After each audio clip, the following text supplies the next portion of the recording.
England in 1817 was a realm where power flowed like silk through the corridors of Buckingham Palace, where every whispered conversation could topple kingdoms and every curtsy held the weight of empires.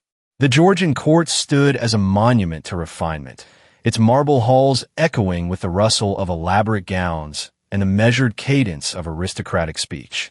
Within these walls, protocol reigned supreme, and trust was the most precious currency of all. Queen Victoria Charlotte, though not yet 30, carried herself with the dignity of centuries of royal blood. Her morning routine was a carefully orchestrated ballet of servants, each movement prescribed by tradition. The Queen's apartments were a symphony of luxury. Crystal chandeliers cast dancing rainbows across Persian rugs, while portraits of her ancestors gazed down from gilded frames. Her private chambers overlooked gardens where peacocks strutted among perfectly manicured hedges, their cries a reminder of the exotic power that flowed through the British Empire. Lady Penelope Ashworth had served as the Queen's most trusted lady companion for 3 years, a position of extraordinary privilege that placed her within the innermost circle of royal confidence. At 25, Penelope possessed a beauty that was both striking and refined, auburn hair arranged in the latest fashion, emerald eyes that seemed to hold secrets, and a smile that could charm diplomats and duchesses alike. Her lineage was impeccable, daughter of the Earl of Ashworth, with bloodlines that traced back to the Norman conquest. The morning sun streamed through tall windows as Queen Victoria Charlotte sat at her ornate mahogany writing desk, reviewing correspondence from Parliament. Her silk morning gown, a masterpiece of French craftsmanship in royal blue with intricate silver embroidery, caught the light as she moved. Diamond earrings, a gift from her late mother, sparkled against her carefully arranged blonde curls. The Queen's posture was perfectly erect, trained from childhood to embody the dignity of the crown. Your Majesty. Penelope entered with a graceful curtsy, her own gown a study in understated elegance, pale green silk with delicate pearl buttons and Brussels lace at the sleeves. The morning dispatches have arrived from Lord Melbourne. Ah, Penelope! The Queen smiled warmly, setting down her gold-nibbed pen. You know I trust your judgment above all others. Please, read them to me while I finish these letters to my cousins in Prussia. This simple exchange revealed the extraordinary bond between sovereign and companion. In a world where queens were surrounded by protocol and formality, Penelope had somehow managed to become not just a servant, but a confidant.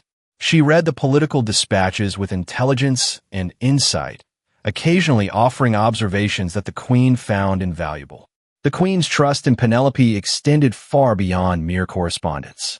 During state dinners, Penelope would sit at the Queen's right hand, serving as an informal advisor on matters of etiquette and diplomacy.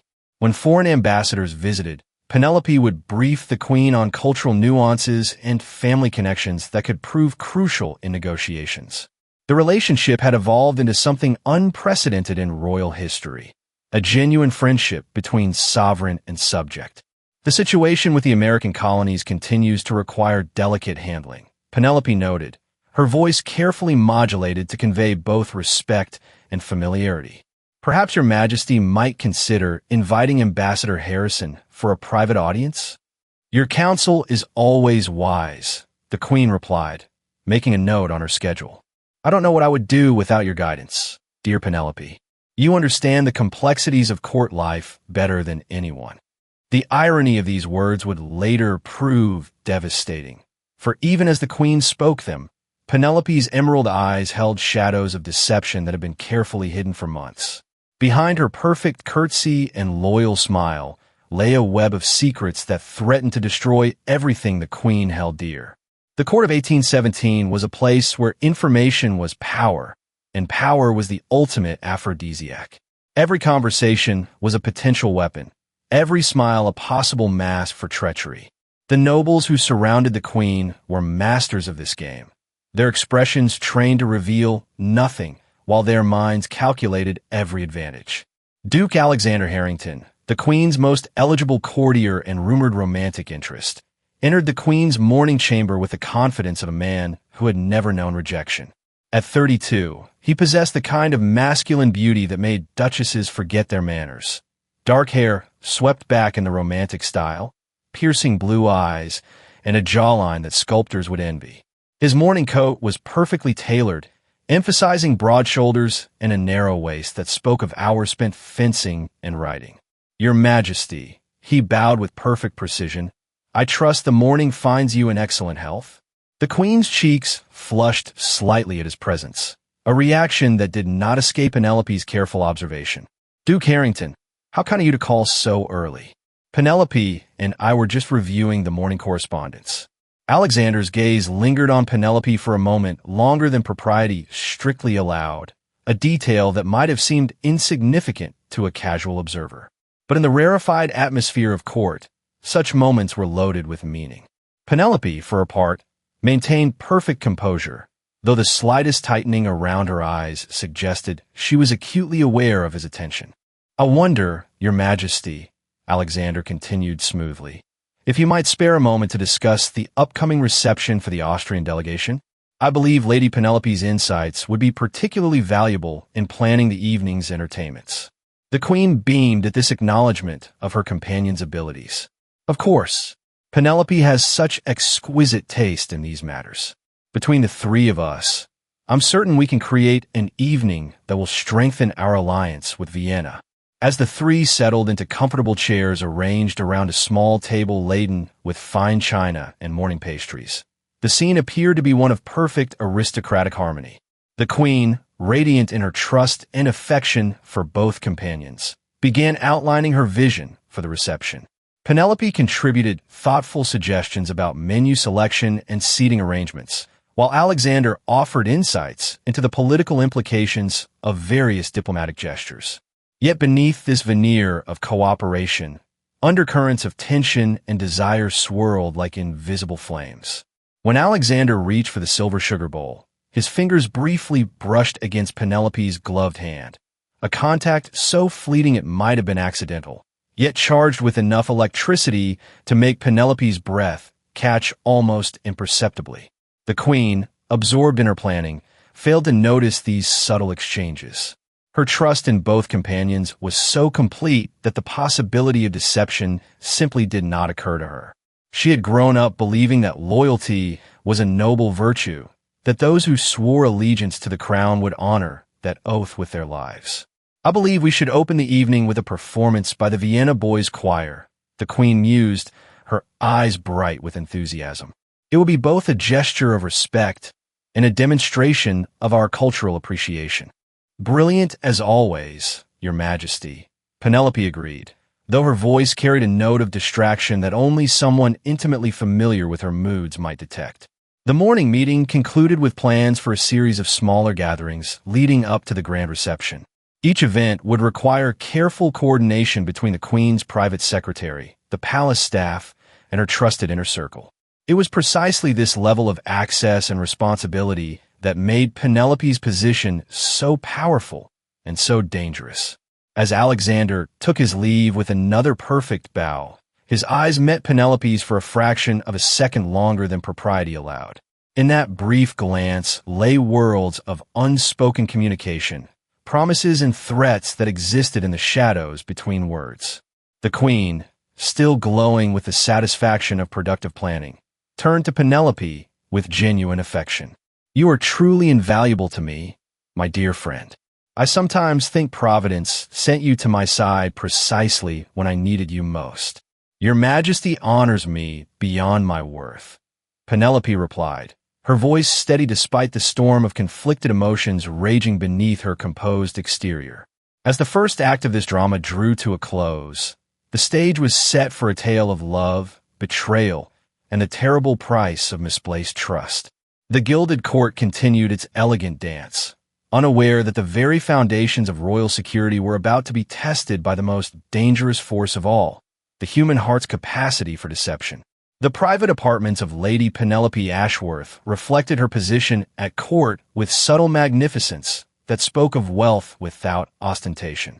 Located in the palace's prestigious East Wing, her chambers were appointed with furniture that had been in her family for generations, a Chippendale writing desk inherited from her grandmother, Persian carpets that had adorned Ashworth Manor for decades, and oil paintings depicting her ancestors in various stages of aristocratic splendor.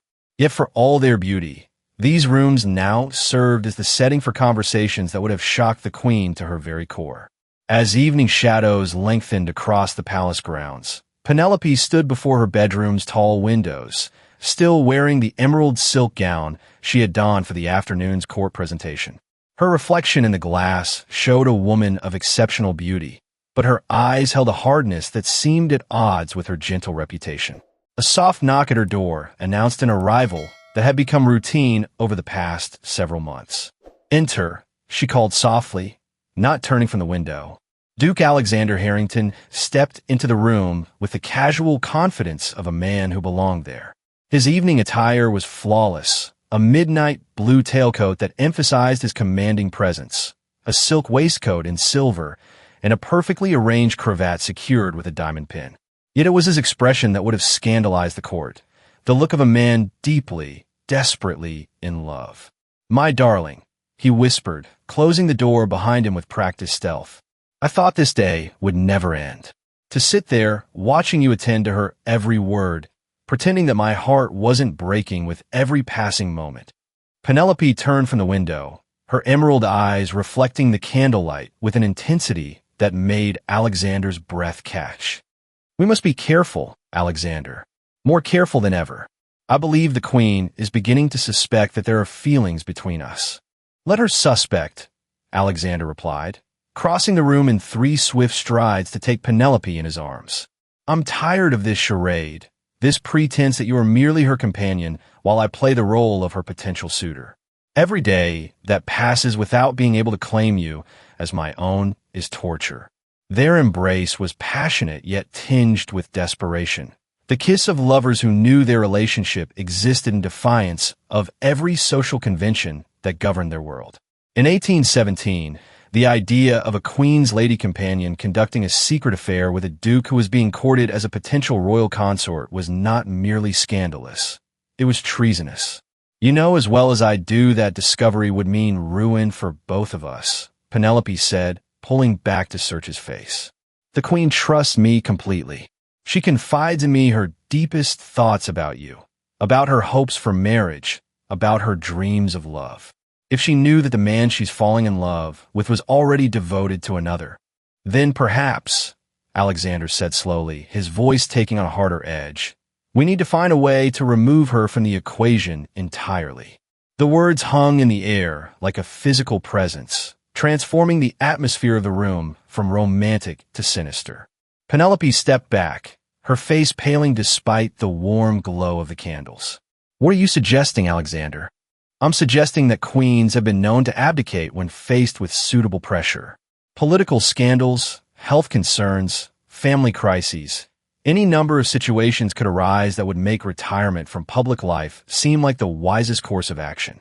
Penelope's mind raced as she considered the implications of his words. The Queen's position, while theoretically secure, was actually quite vulnerable to the right kind of attack. Parliamentary support, public opinion, and the backing of powerful noble families were all essential to maintaining royal authority. If those supports were systematically undermined, "You're talking about conspiracy against the crown," she said quietly. "That's treason, punishable by death." "I'm talking about love," Alexander countered, taking her hands in his. "I'm talking about a future where we don't have to hide in shadows, where we can be husband and wife without shame or secrecy. Think of it, Penelope. You could be a duchess with wealth and position in your own right, instead of living as another woman's dependent." The temptation in his words was undeniable. For 3 years, Penelope had watched other women enjoy the privileges that seemed forever beyond her reach. Despite her noble birth, her position as a lady companion made her little more than an elevated servant. Marriage to Alexander would transform her into one of the most powerful women in England, with vast estates, tremendous wealth, and social influence that would last for generations. "What would you have me do?" she asked, her voice barely above a whisper. Alexander's smile was triumphant, though he tried to mask it with tenderness. "Nothing too dramatic, my darling. Simply, share information. The Queen trusts you with her private correspondence, her political discussions, her personal fears and weaknesses. Knowledge like that, in the right hands, could be used to create situations that would make her position untenable. Penelope felt as though she were standing at the edge of a precipice, looking down into an abyss that would either destroy her or elevate her beyond her wildest dreams. The Queen's trust, which had once seemed like a precious gift, now felt like a weapon that could be turned against its giver. "There are others involved in this plan?" she asked, seeking to understand the full scope of what Alexander was proposing. "A few carefully chosen allies. Lord Pemberton has never forgiven the Queen for passing him over for a cabinet position. The Duchess of Marlborough has her own reasons for wanting to see changes at court. And there are certain members of Parliament who believe a different approach to royal governance might better serve England's interests." The names Alexander mentioned were among the most powerful in the kingdom, people whose combined influence could indeed pose a serious threat to royal authority. Penelope realized that she was being offered a chance to join not just a romantic conspiracy, but a political revolution. "The Queen has done nothing to deserve such treatment," she said, though her voice lacked conviction. "She's been kind to me, generous, trusting, and those very qualities make her weak," Alexander replied. "England needs strong leadership, not sentimental gestures. You've seen how she relies on you for even the simplest decisions. What kind of queen cannot function without a companion to guide her every move?" His words struck at insecurities that Penelope had harbored for months. She had indeed noticed the Queen's dependence on her advice, had sometimes wondered if royal authority was being exercised by the right person. It was a small step from that observation to the conclusion that perhaps change would benefit everyone concerned. What kind of information would be most valuable? She heard herself asking, as though someone else were speaking the words. Alexander's eyes lit up with satisfaction. Political correspondence, especially anything related to foreign policy. Personal letters from family members abroad. Details about the Queen's health, her emotional state, any signs of instability or weakness. Most importantly, advance notice of royal decisions that might affect trade, military deployments, or diplomatic relationships. The scope of the betrayal he was describing was breathtaking. Penelope would essentially be transforming herself into a spy within the royal household, using her position of ultimate trust to gather intelligence that could be used to destroy the woman who had treated her like a sister. "And in return," she asked, though she already knew the answer. "In return, when the dust settles and new arrangements have been made, you will become my duchess. We will have wealth beyond imagining, estates across 3 counties, and the freedom to love each other without fear or shame." Alexander sealed his promise with another kiss, this one deeper and more possessive than the first. Penelope felt herself drowning in the sensation, in the promise of a future where she would no longer be dependent on royal favor for her security and status. When they finally broke apart, her decision had been made, though she could barely admit it to herself. The Queen's trust, which had once seemed like a sacred bond, now felt like a burden that stood between her and everything she had ever wanted. "I will need time to consider how best to proceed," she said carefully. "Of course, my darling, but don't take too long. Our allies are already beginning to move, and timing will be crucial to our success." As Alexander prepared to leave, taking elaborate precautions to ensure he wasn't observed, Penelope stood once again at her window, watching the moon rise over the palace gardens. The same gardens where she had walked with the Queen only that morning, listening to confidences about her hopes for marriage and her fears about the responsibilities of the crown. By the time Alexander's footsteps had faded in the corridor, Penelope had crossed a line that could never be uncrossed. The loyal lady companion was dead. In her place stood a woman who would sacrifice anything and anyone to claim the future she believed she deserved. The transformation was not yet complete, but the first crucial step had been taken. Trust, once broken, could never be fully repaired, and Penelope was about to discover just how far she was willing to go in pursuit of love and power. The Queen's private study was a sanctuary of feminine refinement, with walls lined in silk wallpaper the color of morning roses and furnishings that spoke of both comfort and majesty. Delicate Sèvres porcelain adorned the mantelpiece, while fresh flowers from the royal gardens perfumed the air with the scent of jasmine and lavender. It was here, in this most intimate of spaces, that the queen conducted her most private business and shared her deepest thoughts with the woman she trusted above all others. 3 days had passed since Penelope's fateful conversation with Alexander, and the weight of her decision hung over her like a storm cloud waiting to break. She had spent those days in a state of internal torment, watching the queen's genuine affection with new eyes, seeing not loyalty and friendship, but opportunity and vulnerability. This morning brought the first real test of her resolve. The queen sat at her writing desk, reading a letter that had arrived via special courier from her uncle, King George IV brother, the Duke of York. The expression on her face was one of deep concern, and Penelope noticed how her hands trembled slightly as she held the parchment. "Oh, Penelope," the queen said, looking up with eyes that held both worry and relief at having someone to confide in. "This letter brings most disturbing news from the continent. My uncle writes that there are rumors of revolutionary sentiments spreading through the German states, possibly supported by French agitators." Penelope felt her pulse quicken. Political intelligence about continental Europe was exactly the kind of information Alexander had identified as valuable to their cause. Foreign revolutionary movements could potentially be used to create fear about domestic stability, making the queen appear weak or vulnerable to outside influences. "How serious does the Duke believe this threat to be?" Penelope asked, moving closer to the queen's chair with an expression of concerned loyalty. "He suggests that we might need to reconsider some of our trade agreements and possibly strengthen our military presence in Hanover. He's requesting a formal consultation with Parliament, but wants to discuss the matter privately with me first." The queen's voice carried the strain of someone grappling with decisions that could affect thousands of lives.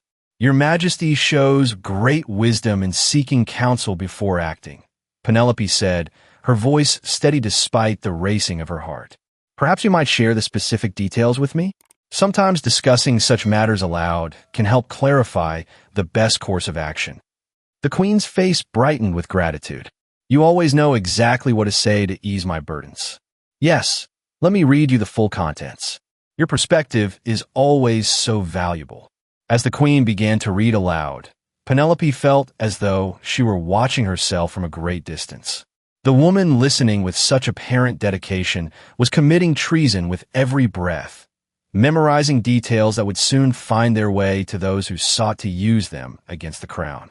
Yet she found herself unable to stop, caught up in a momentum that seemed to have taken on a life of its own. The letter contained specific information about troop movements, diplomatic communications with Austrian and Prussian authorities, and preliminary strategies for responding to potential revolutionary uprisings.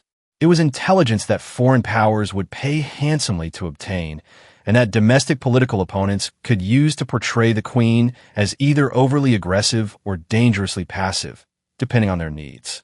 The Duke suggests establishing a secret fund for intelligence gathering. The queen continued, her voice dropping to a whisper even though they were alone. "He believes we may have sympathizers among the revolutionary groups who could provide advance warning of their plans."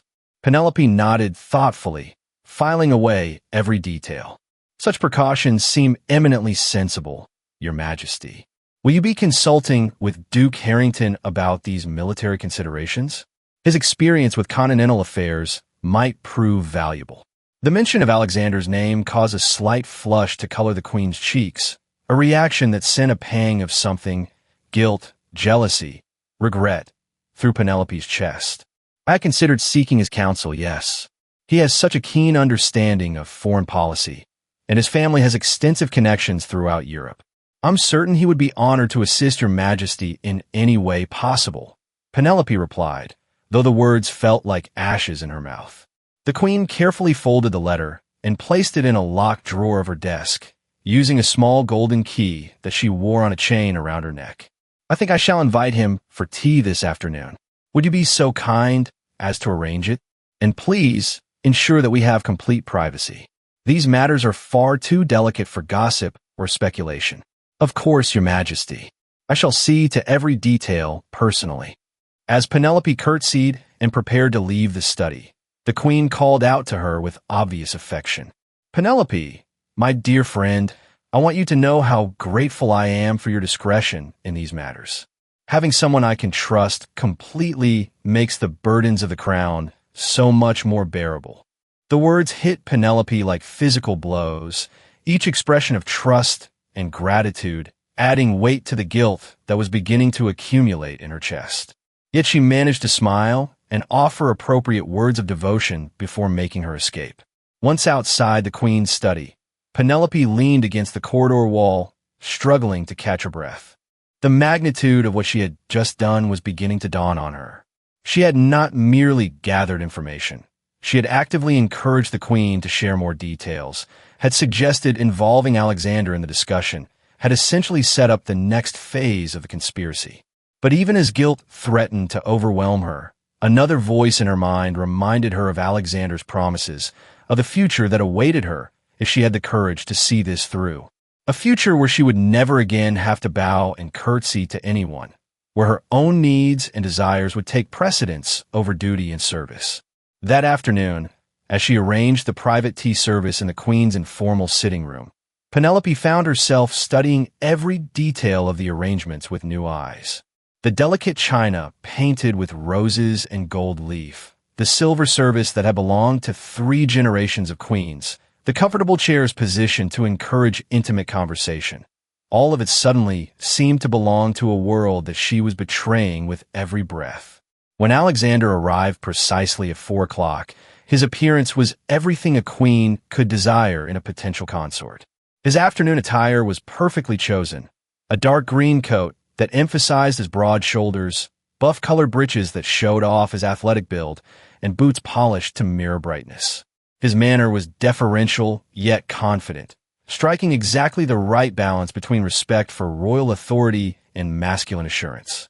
"Your Majesty," he said with a bow that was precisely calibrated to show honor without subservience. "Lady Penelope informed me that you wish to discuss certain continental matters. I am, as always, entirely at your service." Penelope watched the interaction with fascination and growing dread.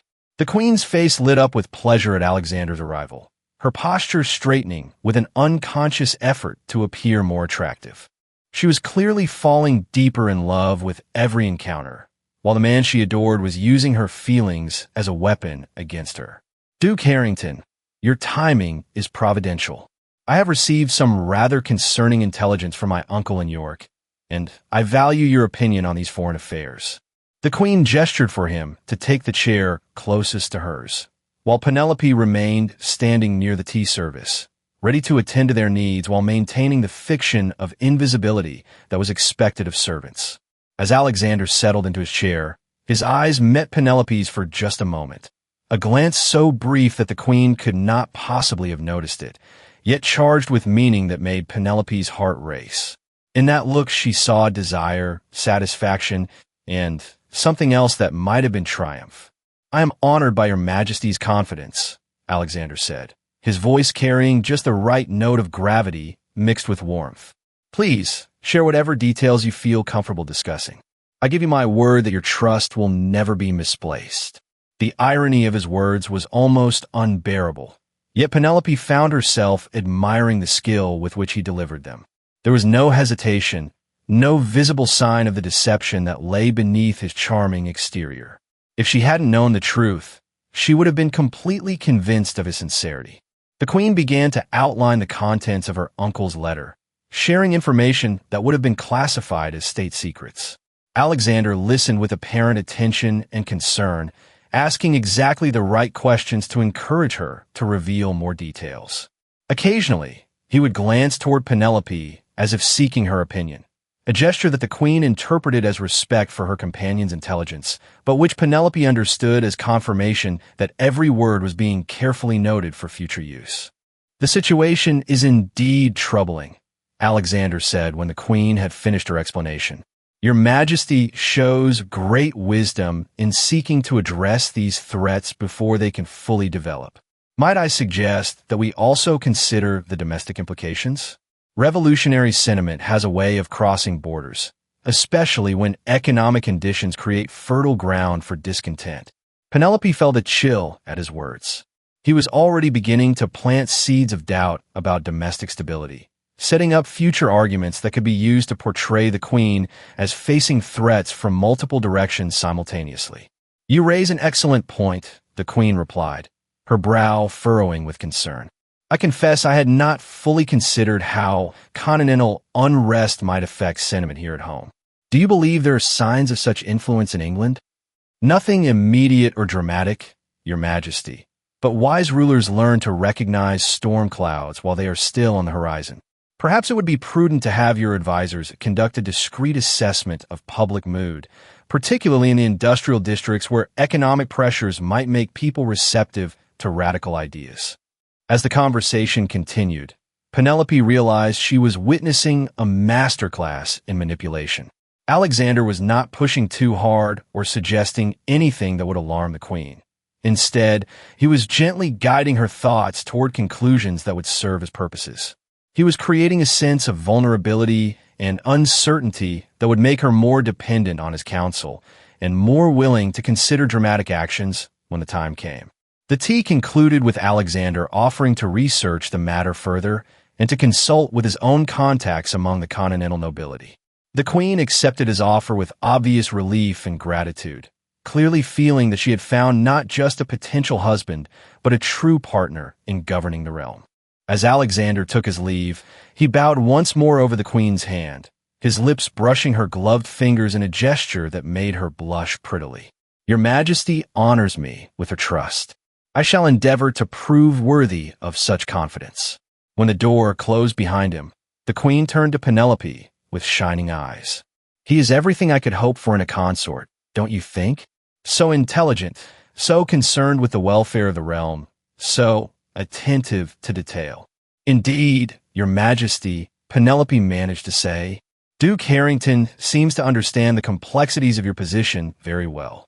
The words carried a double meaning that the queen could never have suspected. Alexander did indeed understand the complexities of her position, well enough to exploit every weakness for his own advantage. As the evening shadows began to lengthen across the palace grounds, Penelope found herself contemplating the events of the day with a mixture of satisfaction and revulsion. She had taken another crucial step toward the future she desired, but the cost was becoming clearer with each passing hour. The queen's trust, once given freely, was now being systematically violated in ways that would have consequences far beyond anything Penelope had originally imagined. Yet even as guilt threatened to overwhelm her, the promise of a life with Alexander, of power and position in her own right, continued to beckon like a flame in the darkness. She was too far down this path to turn back now, even if she had wanted to. The conspiracy had taken on a momentum of its own, and Penelope was no longer sure whether she was directing events or being swept along by them. The first major betrayal was complete, but it was only the beginning. Each step forward would require deeper deception, greater betrayal, and more elaborate justifications. Penelope was about to discover that the price of love and ambition could be higher than she had ever imagined possible. The autumn ball at Buckingham Palace was a spectacle of magnificent proportions, the kind of event that would be remembered and discussed in London drawing rooms for months to come. Crystal chandeliers cast their brilliant light over a sea of silk and satin, while the finest musicians in England provided a soundtrack of waltzes and country dances that had couples swirling across polished marble floors. Ladies in elaborate gowns adorned with family jewels curtsied to gentlemen in perfectly tailored evening wear, their movements choreographed by centuries of social tradition. Queen Victoria's Charlotte was resplendent in a gown of midnight blue silk embroidered with silver thread and adorned with sapphires that had belonged to her grandmother. The royal diadem rested on her carefully arranged golden curls, while a necklace of perfectly matched pearls emphasized the graceful line of her neck. She moved through the gathering with the confidence of a woman who knew herself to be at the height of her power and beauty, accepting the homage of her subjects with practiced grace. Yet for all the grandeur surrounding her, the Queen's attention was focused primarily on one man.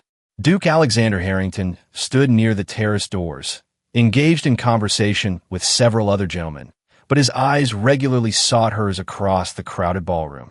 Each time their gazes met, The queen felt her heart flutter with the kind of romantic anticipation she had thought herself too mature to experience. Lady Penelope Ashworth, standing at the queen's side in her role as companion, presented a study in elegant restraint. Her gown was beautiful but deliberately understated, rose-colored silk with minimal ornamentation, chosen to complement rather than compete with royal magnificence. Her jewelry was tasteful but modest, her hair arranged in a style that framed her face without calling undue attention to itself. To any observer, she appeared to be the perfect royal companion, loyal, devoted, and completely focused on her sovereign's needs. The reality, however, was far more complex. As Penelope watched Alexander's interactions with other guests, she felt a constant tension between pride in his political skills and anxiety about the growing web of deception they were weaving together.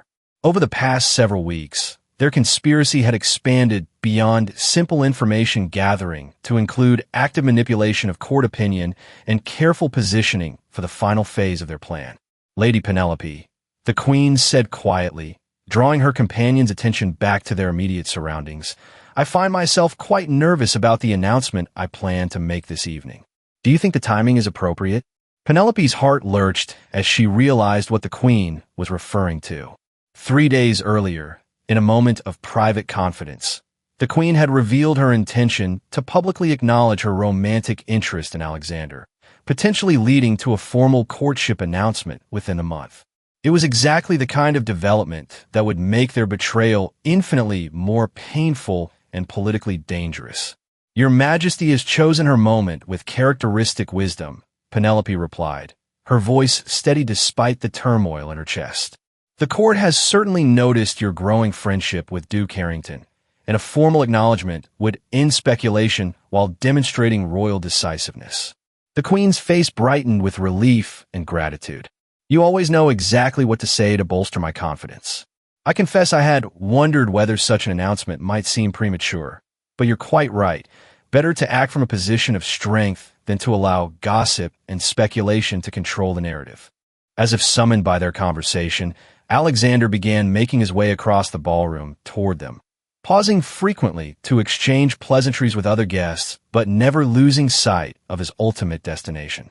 Penelope watched his approach with a mixture of longing and dread, knowing that the next few hours would likely determine the course of all their futures. Your Majesty, Alexander said as he reached them, executing a bow that was perfectly calculated to show respect while hinting at greater intimacy to come. You are radiant this evening. The court has rarely seen such beauty gracing these halls. The queen's blush was visible even through her powder, and Penelope felt a stab of something that might have been jealousy or might have been guilt at watching the woman she was betraying respond with such innocent pleasure to compliments from the man who sought her destruction. Duke Harrington, you flatter me beyond my deserving, the queen replied, her voice carrying a slight tremor that betrayed her emotional state. I trust you are enjoying the evening's festivities? Indeed, though I confess I have been hoping for an opportunity to request the honor of a dance. If your Majesty would consent to grant me such a privilege. The request for a dance between a queen and a potential suitor was laden with political and romantic significance. To accept would signal royal approval and encourage speculation about their relationship. To refuse would create precisely the kind of slight that could damage both personal feelings and political alliances. I would be delighted to dance with you, Duke Harrington, the queen replied, extending her gloved hand with a grace that spoke of years of training in royal deportment.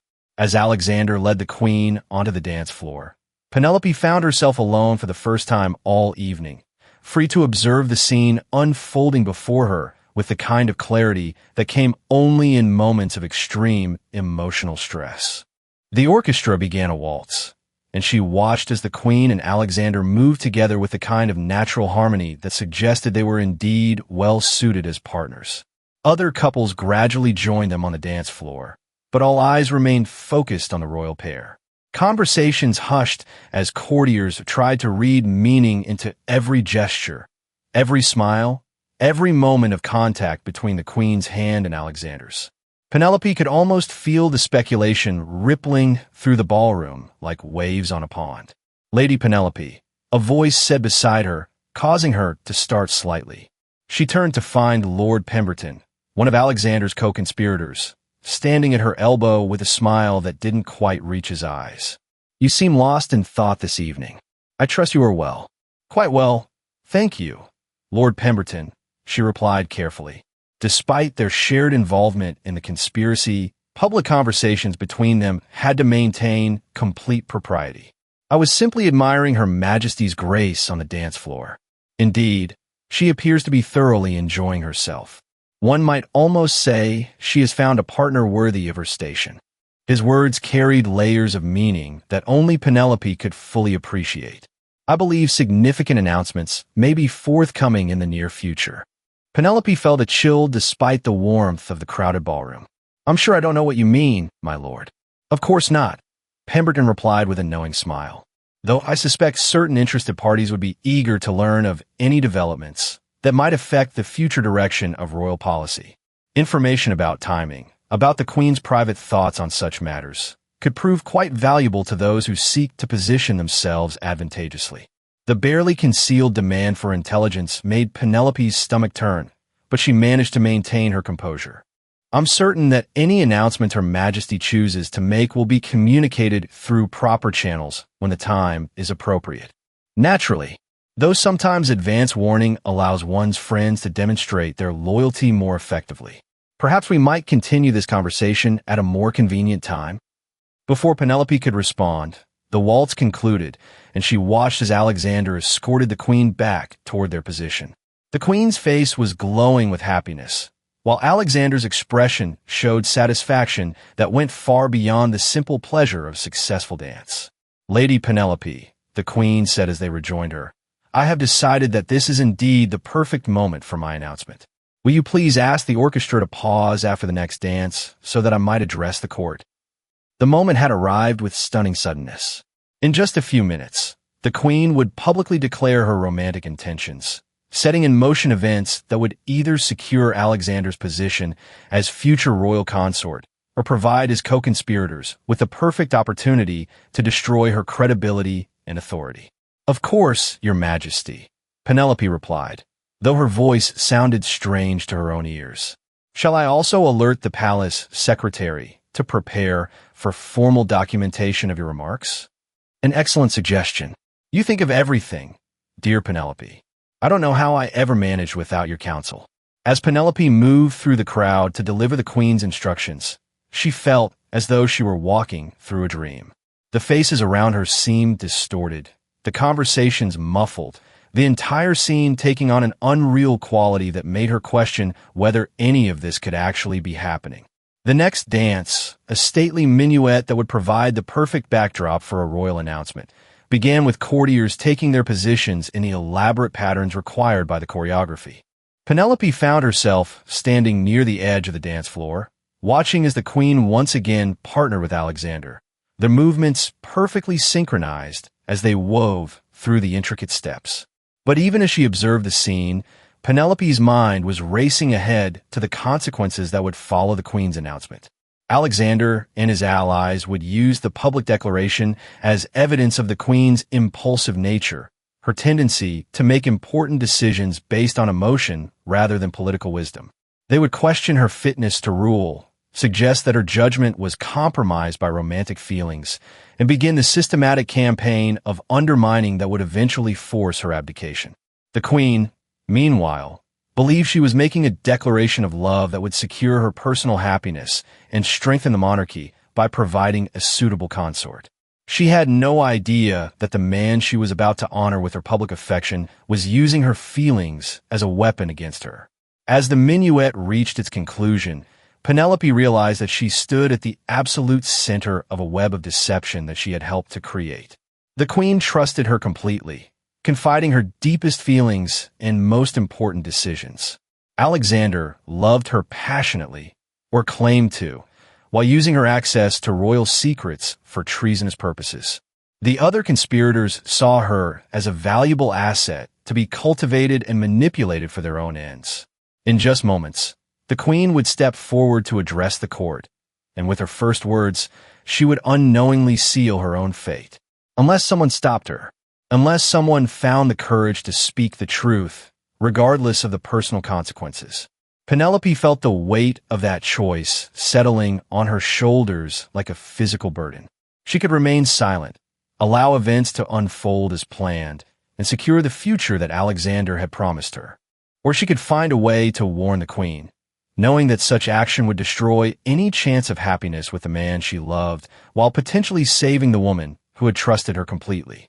The orchestra concluded the final notes of the minuet, and the queen began moving toward the center of the ballroom, where she would make her announcement. Time was running out, and Penelope had to choose between love and loyalty, between her own desires and her conscience, between the future she wanted and the duty she owed.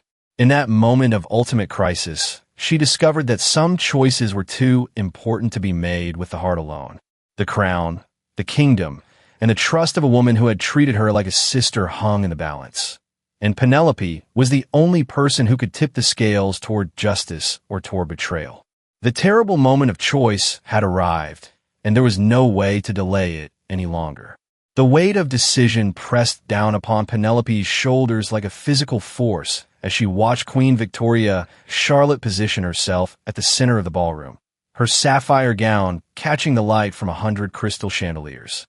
The assembled nobility of England turned toward their sovereign with expressions of eager anticipation, sensing that they were about to witness a moment of historical significance.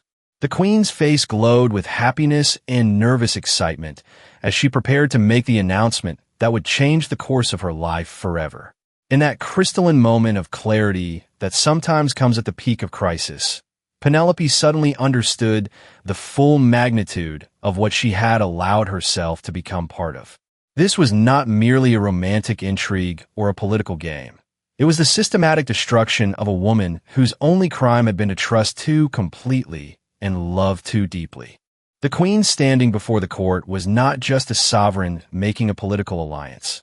She was a young woman following her heart, believing herself to be on the verge of finding the happiness that had so long eluded her.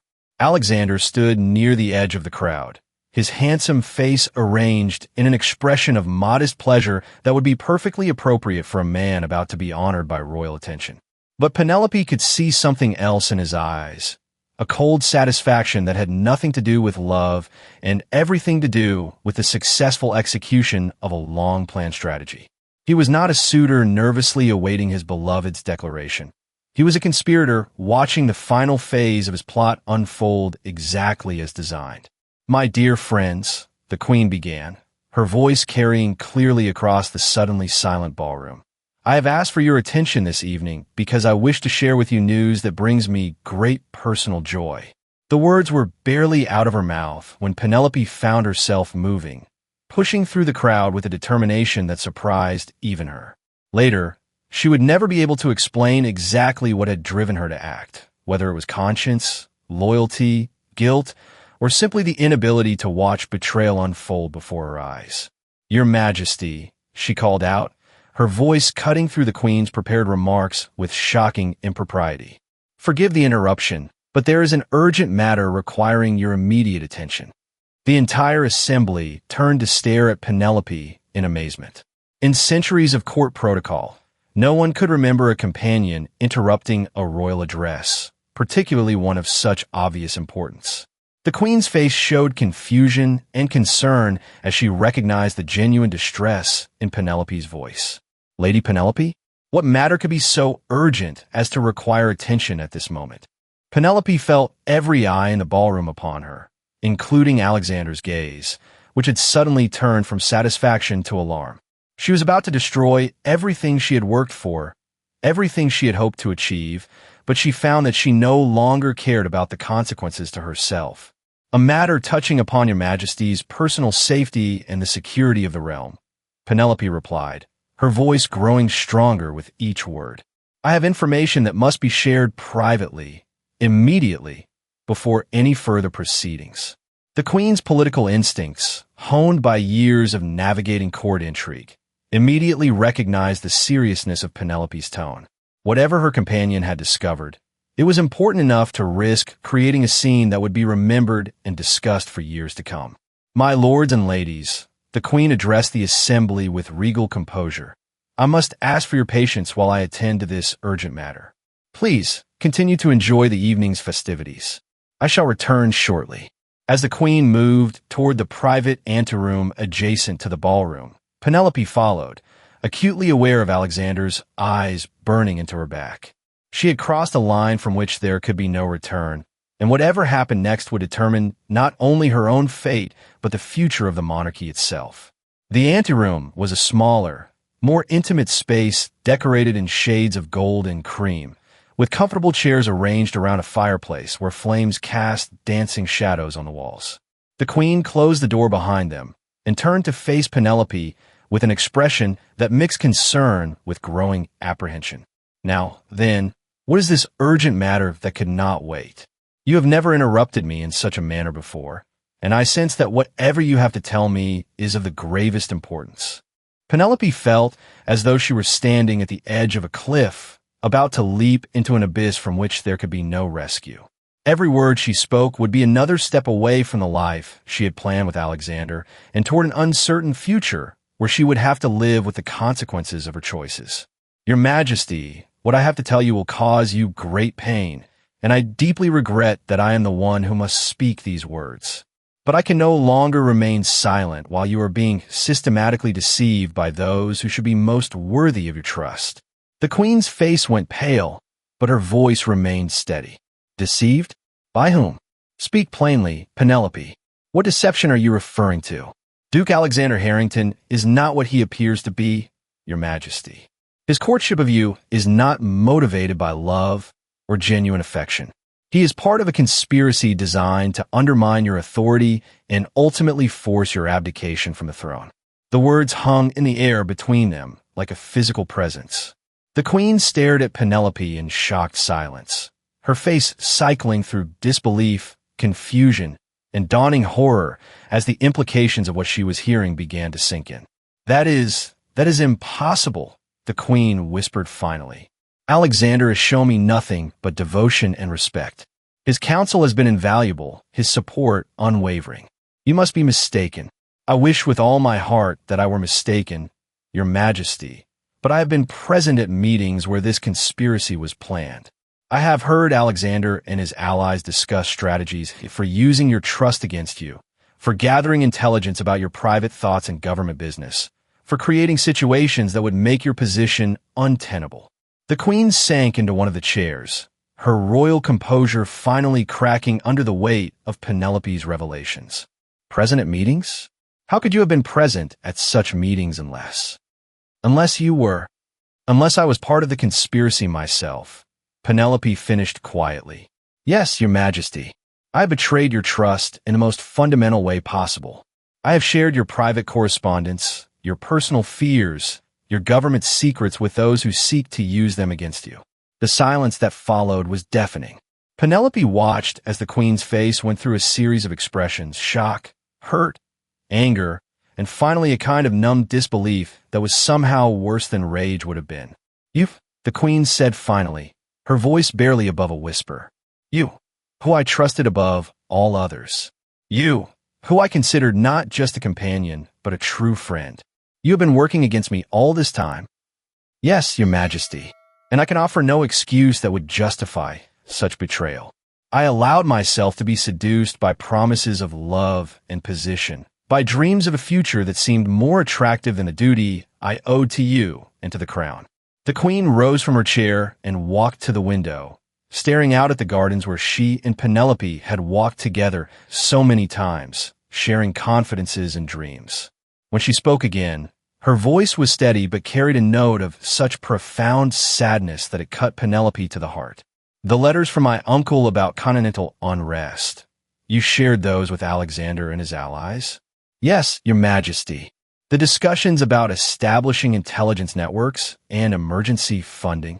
"Yes, Your Majesty. My private thoughts about marriage, about my feelings for Alexander, about my fears and insecurities as a ruler." "Yes, Your Majesty. All of it. Everything you entrusted to me has been compromised." The queen turned back to face Penelope, and for the first time in their relationship, she looked every inch the sovereign rather than the young woman seeking guidance from a trusted friend. "Tell me about the conspiracy." Who else is involved? What is their ultimate goal? What methods do they plan to use? For the next several minutes, Penelope laid out everything she knew about Alexander's plans. She named the other conspirators, described their strategy for undermining royal authority, explained how they intended to use the intelligence she had gathered to create political crises that would make the queen's position impossible to maintain. They believe that if they can create enough instability, enough doubt about your fitness to rule, Parliament and the nobility will support a transition to a regency or even a complete change in the line of succession. Penelope concluded, "Your announcement tonight about Alexander would have been used as evidence of your impulsive nature, your tendency to make important decisions based on emotion rather than political wisdom." The queen listened to this recitation with growing composure, her political training allowing her to focus on the strategic implications even as her personal world crumbled around her. And you, Penelope? What was your role to be in this new order they planned to create? Alexander promised to marry me once you were removed from power. I would become a duchess with wealth and position in my own right. The words tasted like poison as Penelope spoke them. I believed that love justified any betrayal, that my own happiness was worth sacrificing your trust and friendship. And what changed your mind? Why are you telling me this now, when the conspiracy was so close to achieving its goals? Penelope looked directly into the queen's eyes, knowing that this might be the last time she would ever be allowed to do so. Because watching you prepare to make that announcement tonight, seeing the joy and hope in your face, I realized that some things are more important than personal happiness. You trusted me completely, treated me like a sister, shared your deepest secrets and fears because you believed I was worthy of such confidence. I may have betrayed that trust, but I cannot watch you be destroyed by my betrayal without at least trying to warn you. The queen was quiet for a long moment, processing everything she had heard. When she finally spoke, her voice was measured and controlled, though Penelope could see the effort it was costing her to maintain such composure. The immediate question is what to do about tonight's announcement. The court is waiting for me to return, and Alexander is undoubtedly wondering what urgent matter could have caused such an interruption. We need to decide how to proceed without alerting the conspirators that their plot has been discovered. Penelope felt a surge of admiration for the queen's strength and intelligence. Even in the midst of personal betrayal and political crisis, she was thinking like a ruler, considering strategies rather than succumbing to emotion. Perhaps your majesty could make a different announcement entirely, Penelope suggested hesitantly. Something that would seem natural and important, but would not give Alexander the opportunity he was expecting. What did you have in mind? You could announce plans for a major charitable initiative, or a state visit to one of your European relatives, or new policies regarding trade with the colonies. Something that would demonstrate royal decisiveness and leadership while completely changing the evening's focus. The queen nodded slowly. Yes, that could work. It would also give us time to plan our response to the conspiracy without seeming to be in crisis mode. As they prepared to return to the ballroom, the queen turned to Penelope with an expression that mixed sadness with determination. You understand, of course, that our relationship can never be the same.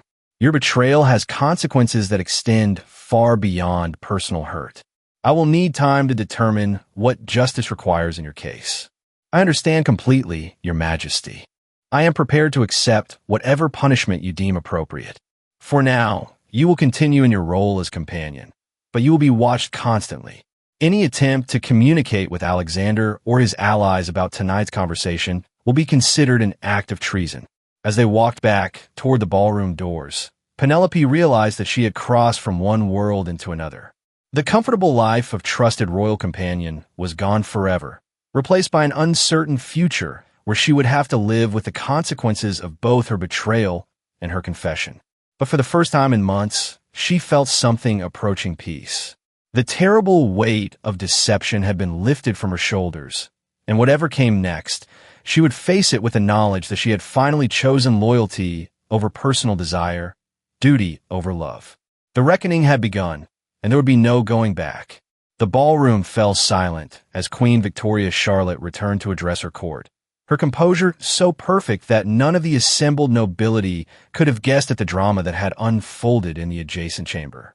Penelope followed at the prescribed distance, her face carefully arranged to show nothing of the internal earthquake that had just reshattered her entire world. To any observer, they appear to be sovereign and companion returning from a brief consultation, ready to proceed with the evening's planned festivities. Alexander's eyes immediately sought Penelope's as she took her position near the queen, his gaze sharp with questions and barely concealed anxiety. The interruption had clearly unsettled him, and he was desperately trying to read meaning into every gesture, every expression, every subtle sign that might indicate whether his carefully laid plans remained on track. "My dear friends," the queen began, her voice carrying clearly across the expectant crowd, "I apologize for the brief delay. The urgent matter required immediate attention, but it has been satisfactorily resolved. I ask for your attention this evening because I wish to share news of a major initiative that will demonstrate England's commitment to our European allies during these uncertain times." The subtle shift in the Queen's prepared remarks was masterful, transforming what had been intended as a romantic announcement into a declaration of state policy. Alexander's face showed the first flicker of confusion as he realized that events were not unfolding as anticipated. "I have decided to establish a new diplomatic mission to the German states, aimed at strengthening our intelligence networks and providing support to those who oppose revolutionary movements threatening the stability of our continent. This mission will be led by experienced diplomats and will coordinate closely with our allies in Austria and Prussia." The announcement was brilliant in its strategic implications. Rather than appearing emotional or impulsive, the Queen was presenting herself as a decisive leader responding to international crises with wisdom and foresight. The intelligence she had shared with Alexander about continental unrest was being transformed from a vulnerability into a demonstration of royal competence. Furthermore, the Queen continued, "I am pleased to announce the establishment of a special charitable fund to support refugees fleeing revolutionary violence, demonstrating England's commitment to humanitarian principles as well as political stability." The court responded with appropriate enthusiasm, though many faces showed confusion about the dramatic nature of the interruption that had preceded such conventional announcements. Alexander's expression had moved from confusion to something approaching alarm as he began to suspect that his careful plans were somehow going awry. As the formal portion of the evening concluded and guests returned to dancing and conversation, Alexander made his way toward the Queen and Penelope with the purposeful stride of a man seeking answers to urgent questions. "Your Majesty," he said with a bow that seemed slightly less confident than usual, "your announcements this evening demonstrate remarkable foresight regarding continental affairs. I confess myself curious about the urgent matter that required such immediate attention." The Queen's smile was polite, but notably cooler than it had been earlier in the evening. "A minor diplomatic communication that required clarification before proceeding with tonight's announcements. Nothing that need concern you, Duke Harrington." Alexander's eyes flicked toward Penelope, seeking some indication of what had transpired during their private conference. But Penelope's expression revealed nothing, her years of court training allowing her to maintain perfect composure despite the turmoil raging beneath the surface. "Of course, Your Majesty. I hope I may be of assistance in implementing your new initiatives. My family's connections throughout Europe could prove valuable in establishing the diplomatic mission you described."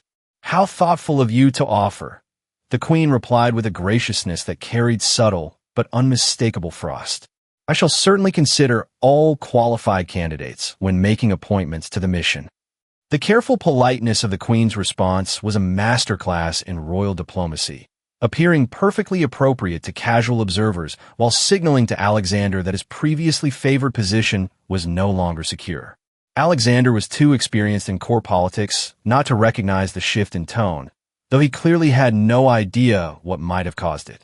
Over the following days, as news of the conversation between Queen and companion remained locked in absolute secrecy, Alexander grew increasingly desperate to understand what had gone wrong.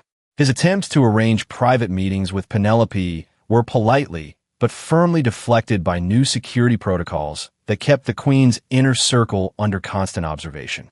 Meanwhile, the Queen was conducting her own investigation into the extent of the conspiracy, using the intelligence Penelope had provided to identify other participants and assess the full scope of the threat to royal authority. Lord Pemberton found himself subjected to increased scrutiny, his correspondence monitored and his meetings observed. The Duchess of Marlborough discovered that certain financial irregularities in her estate management were attracting unwelcome attention from royal auditors. The carefully constructed web of conspiracy began to unravel as its members realized that their communications were no longer secure and their activities were being watched. Without being able to communicate openly with each other, they could not coordinate responses or adapt their strategies to changing circumstances. 3 weeks after the fateful ball, Alexander requested a formal audience with the Queen, ostensibly to discuss his potential role in the new diplomatic mission, but actually to attempt one final effort to salvage his position. The meeting was scheduled for the Queen's private study, with Penelope present in her official capacity as companion, an arrangement that would have seemed perfectly normal, but now carried layers of hidden meaning. "Your Majesty," Alexander began, his charm deployed at full intensity despite the underlying desperation in his voice. "I have been giving considerable thought to your diplomatic initiative, and I believe my experience with continental affairs makes me uniquely qualified to serve as your representative." The Queen listened with polite attention as Alexander outlined his qualifications and connections, presenting himself as the obvious choice for leadership of the mission. His performance was flawless in its technical execution, demonstrating all the skills that had originally made him such an effective conspirator. "Your expertise is indeed impressive, Duke Harrington," the Queen replied when he had finished his presentation. "However, I have decided that this particular mission requires someone with different qualifications. Specifically, someone whose loyalty to the crown is absolutely beyond question." The words hung in the air like a physical blow. Alexander's face went pale as he began to understand that his carefully constructed facade had somehow been penetrated. "Your Majesty, I hope you are not questioning my loyalty to England and to your crown. I have endeavored to serve your interests in every possible way." "Have you, Duke Harrington?" "In every possible way." The Queen's voice carried a steely quality that Alexander had never heard before. "Perhaps we should discuss the nature of service and loyalty in more detail." What followed was a devastating deconstruction of Alexander's conspiracy, delivered with the precision of a surgeon and the authority of a queen who had been thoroughly briefed on every detail of the plot against her. The Queen revealed her knowledge of the secret meetings, the intelligence gathering, the plans for undermining royal authority, and the ultimate goal of forced abdication. Alexander's composure finally cracked as he realized the extent of his exposure. His eyes turned toward Penelope with a mixture of disbelief and rage as he understood who had been responsible for revealing the conspiracy. "You," he said, his voice thick with anger and betrayal. "You told her everything, didn't you? After everything we meant to each other, after all our plans for the future, you chose her over me." Penelope met his gaze steadily, though she felt her heart breaking at the pain and fury in his eyes. "I chose duty over desire, loyalty over personal gain. Perhaps if you had been capable of making the same choice, none of this would have been necessary." "Duty?"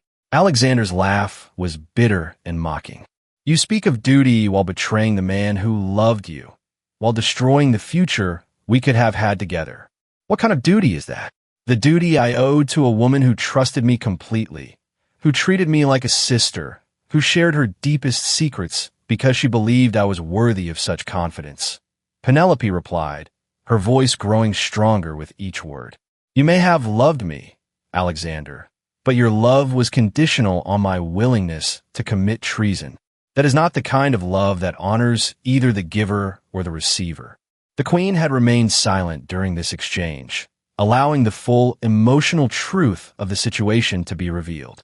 When she finally spoke, her voice carried the weight of final judgment.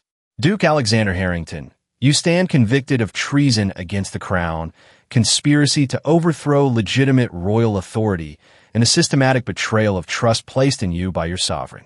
The penalty for such crimes is death, as prescribed by law and centuries of precedent." Alexander's face went white as the full consequences of his actions finally became clear. All his careful planning, All his manipulation and deception had led to this moment of absolute ruin. However, the queen continued, I am prepared to show mercy on one condition. You will leave England immediately and never return. Your titles and estates will be forfeit to the crown, and any attempt to communicate with co-conspirators or to continue your treasonous activities from abroad will result in the full penalty of the law being enforced. The offer of exile rather than execution was more generous than Alexander had any right to expect, and he understood that refusal would mean immediate death. With what remained of his dignity, he bowed one final time to the queen.